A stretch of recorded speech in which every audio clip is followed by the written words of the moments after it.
Ok. Rodando não, rodando. Ah, é a erva cidreira. Olha que maravilha, isso aqui é um chá maravilhoso.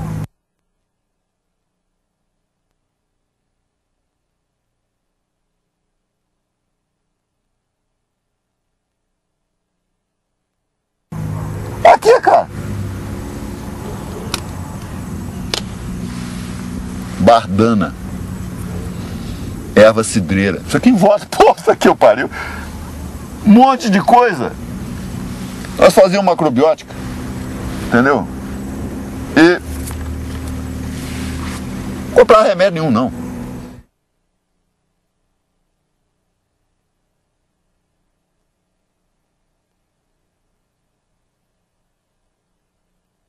Teenagers are as concerned as their parents with the public's conception of today's youth.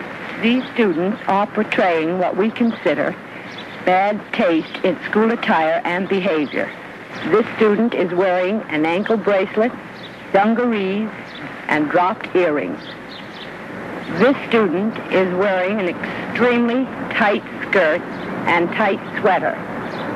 Open shirts, black jackets, dungarees are mentioned in the code as not proper school attire. This group is our ideal of the proper school attire and social behaviors of the Hicksville Junior High students.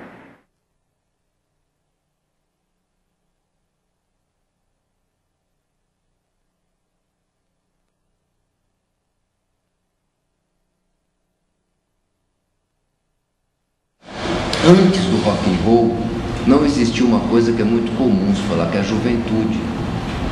Antes do rock and roll, o filho era exatamente a cópia do pai, a filhinha a cópia da mãe. O vestidinho da mamãe era igual ao vestidinho da filhinha. E isso não era uma coisa de família, era uma coisa universal.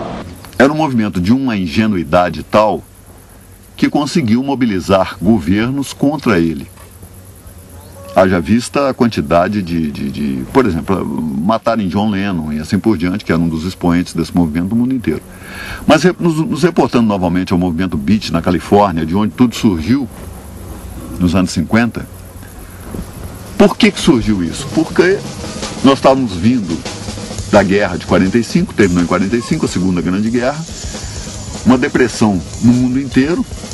A partir do momento em que aqueles pais foram para a guerra, morreram na guerra, ou voltaram com neuroses de guerra, voltaram mutilados, ou voltaram mortos, os seus filhos se revoltaram com aquilo sem saber bem por que estavam se revoltando. A partir daí começa a existir um negócio chamado juventude, começa a existir um negócio chamado rock and roll. A Bahia estava sendo invadida naquela época por conta da Petrobras.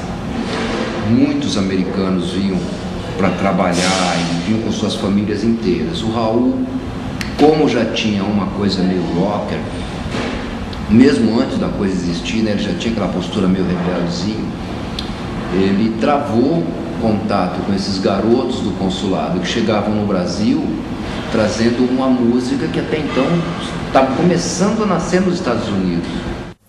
Eles perceberam, eu digo os jovens daquela época, foi chamado até de baby boom, né? Na América, porque uma explosão de bebês logo depois da guerra, parece que a guerra dizimou tanta gente e as pessoas se tornaram tão necessitadas de alguma coisa nova que geraram uma quantidade imensa de novas crianças, e todas essas crianças, ou melhor, a grande maioria, nasceu com uma necessidade de mudar esse mundo, porque a coisa chegou num limite do suportável.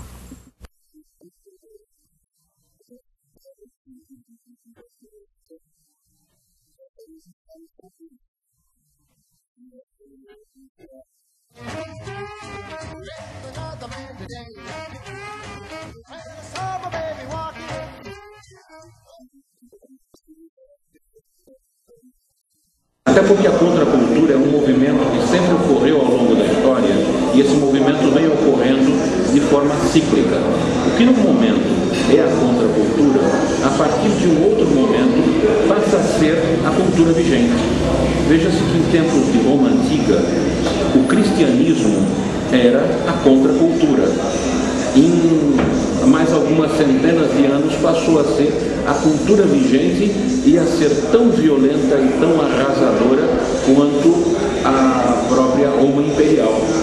A contracultura é o que os anarquistas queriam e que é considerado um absurdo. Eles não queriam governo nenhum. Anarcos, dos gregos, quer dizer, sem governo. Não precisa dessa merda. Então, pô, todo mundo acha que precisa, pô.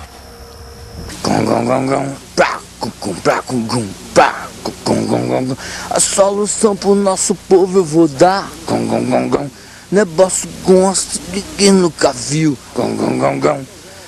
Tá tudo pronto aqui, é só vir roubar, mas a solução é alugar no Brasil. Nós não vamos pagar nada.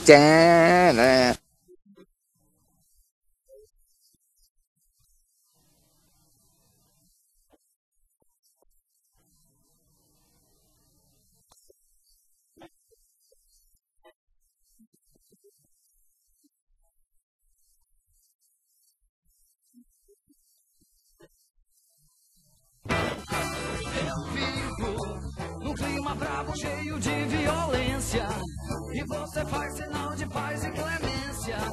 Ainda me diz que o bicho...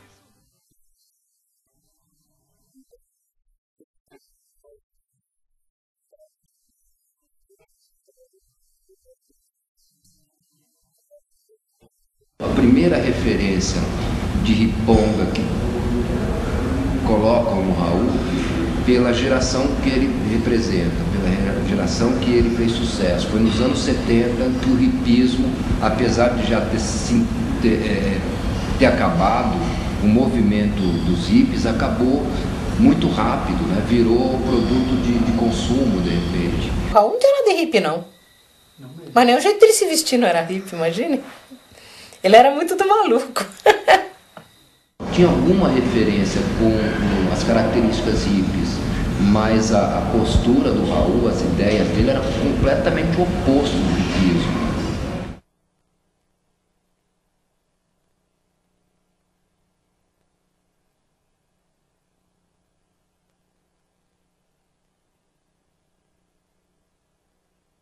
Logo que eu descobri o Aleister Crowley, eu descobri o Raul.